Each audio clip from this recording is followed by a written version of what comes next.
Hey everybody, Jamie Pate here. Welcome to this video. And I have what I would call a pretty straightforward mini album that I want to share with you, but there is a fun little technique to be found in the midst of it. So let's get started. Okay, hopefully you caught the recent unboxing of the 49 and Market Summer Porch. I'm ready to dive right into that collection. The other thing you may have noticed, I posted, I believe on my Facebook maybe even last week, I've been going through and cleaning up. Do you print photos and then not use the photo and then just kind of keep stashing them? I've been doing that. And along with that, I've been going through past albums and looking at my holes, like what stories have I not told? Not that I don't have any stories to tell right now. It's just that I am in the process of kind of cleaning up and kind of organizing, downsizing a little bit as I'm actually getting ready to make a room change. So that brought me to some stories that literally haven't been told yet, and they just kind of seized me. And so that's kind of what I'm in the midst of right now. There's a story from summer several years ago, a little trip we took, and I want to make a mini album to go with that. I want to show you what's inspiring that mini album right now. I'm not sure if any have even seen this book. I did this in 21. This is actually very fall inspired here, as you can obviously tell. There's a lot going on with this. But it's a 5x7 storyline chapters book. I don't believe it's any longer available. I really love the size, 5x7. I don't very typically create in that size, but this one just really made me happy to work in. I ended up doing full-size photos. I'm not going to do that with this album, but this for sure will probably need to be revisited again. I just enjoyed not only the photography of the season that I was seeing and wanting to, make sure I had documented, but it was a fun, creative outlet here on the right-hand side. So great album. I really enjoyed this. So anyway, as I was looking at it, I'm like, do you do this too? Wow, I really loved this. I need to do this again. So while I'm not doing this exact one, I am taking the concept of the whole 5x7 for one thing, and then the stapled or sewed, you can sew this as well, to create the pages. To start that, I went ahead and pre-selected some prints from the new 49 and Market Summer Porch. Loving this. This is a shore one, but I'm only going to be using like the top part. So we'll see. We'll see how this works out. This might not all work. And I do have a beach vacation later in the year, and this will for sure come in handy for that as well. So let's get started with this. Getting started, I'm clearing my space. I'm going to grab my trimmer, and these pages are basically all going to be 7 inches tall. And for the most part, 5 inches and 5 inches. You'll see what I mean here. So I'm going to come in here and score this at the 5-inch mark. Then I just folded it right over because I was going to see where to trim it off. And I decided, I'm not going to trim this off. I am going to add another score and flip that little 2-inch piece over. Now, on this particular page, we're not going to do anything else to this page but leave it. But it could be a pocket, or you could add something to it. And you're going to see what I mean about that shortly. I am coming in here and using, I think this is one of the solids. I just love that it's not completely solid. I really, really do love that. Because I am going to use a solid here in a moment, and you'll see how that works. But I love using a collection to create an album because everything just works. You really don't have to think about it. And yes, I'm using the map paper. I know, I cut right into it. Did you see me do that? I just cut it. And again, I am scoring at 5. I went ahead and cut off that end because it was a bird that I knew was not going to work with a camping trip. And it's going to work great, though. I love having that map paper in there for sure. And yes, the plaid paper, I cut it too. I'm putting it to work. Now this one's going to be scored at 5 inches, and then I'm trimming off the lighthouse, as you're going to see me do here in a moment. I'm going to save it because, like I said, I'm taking a beach trip later in the year, and it just might come in handy for that. The next thing I'm doing is grabbing a piece of white cardstock. I'm trimming it also at 7 inches, but I'm coming in here a little bit shorter than 5, not quite 4 1/4 in between there. I'm giving it a score. I'm going to the same place about just right before the 5, and I'm giving it another score. I just needed this paper. It was going to be in the very middle of the book. And if you just measure it the same as everything else, it's going to kind of stick out of the book, and I didn't want that. But we're going to be building some things on this page here in particular. I'm just seeing if all my pages work together. I'm pretty happy with how this worked out. So now we're going to go ahead and bind it. In the binding part, I decided to grab some clips, and I am going to add clips on 3 sides.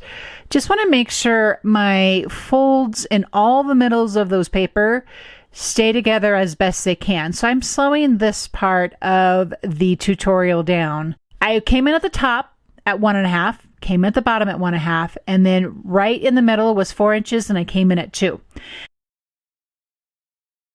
I'm taking this super extra strong craft pick that I have here. This is from ScrapbookCom. I really, really love this tool. I'm being very careful, friends, trust me, and poking holes.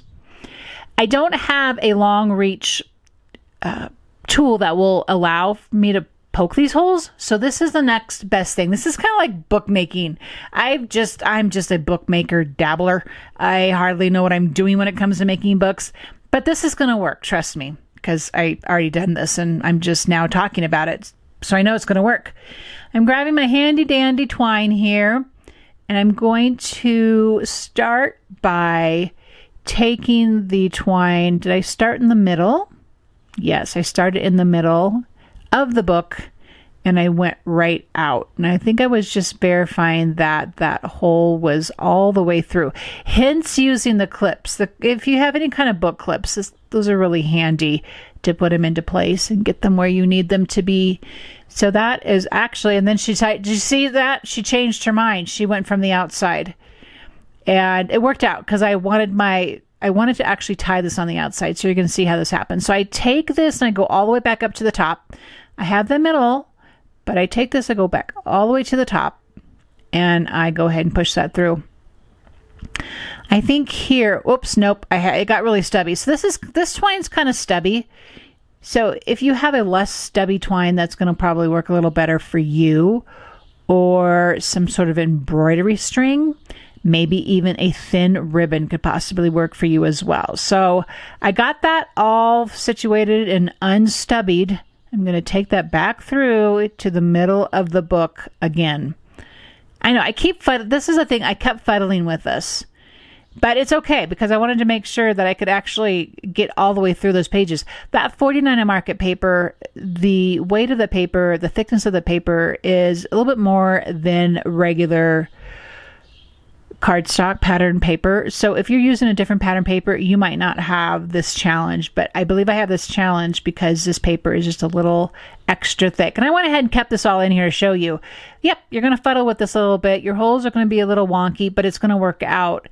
And I'll tell you a little tip here in a moment, but let's get back to talking about threading this through our book. So this was pretty much all fine and dandy when I was taking only one layer of thread through, but here you see I need to go back through the center again. And right now I'm straightening my twine up so that the one side was pretty long, so I'm trying to get that as even as possible. But as I was attempting to take this back through the middle, it wasn't going to go. It wasn't going to play nicely. And I just needed this to play nicely because I really wanted it to work. This is not a new concept by any means. It's just one that I don't tend to dabble in a lot. So we're kind of learning this together. So the next thing I do is I decide to grab a needle. That was all I needed. I just needed a needle to help me take that through. Happy times are here again because that worked out perfectly. Now I was attempting to just tie that as strongly as I could. And I will tell you, here's my tip. I came back later and just dabbed a little bit of glue around my holes. Not a whole lot. I didn't close my holes up. I just reinforced the edges of the paper that were frayed from making the holes. And I was happy when I did that. You can see me kind of fiddling there with it a little bit. And I feel better now that they're a little more secure. So whatever you think you need to do to make it more secure for you. But basically the book is done at this point. So now we get to, I'm going to share this little technique on the inside because I really loved it. I hadn't done this exactly before. As I was thinking about this, I'm like, oh, totally know what I'm going to do. And I want to share with my friends. So I am marking the width of this extra page, if you will, and it's about 4.5 inches wide. And of course, it's going to be 7 inches tall because it's going to be the same height as our existing book. So the height is the same. The width is a little shorter at 4.5 because it's going to open like a page. And why I could not cut this paper right here, I have no idea. But I was terribly challenged there getting my paper trimmed out. And so this is going to need to basically attach to that flap that we created earlier when we were trimming this. But wait, I want to be able to create a space for a tag, that's a Tim Holtz tag, to go and slip into the page. So you saw that I marked where the width of the tag is. So I'm just going to cut my holes. I'm going to cut my slit. I'm going to go a little higher up and a little lower so that it has plenty of wiggle room. At this point, I need to trim the length because I don't need it that long because my paper is only 4.5 inches.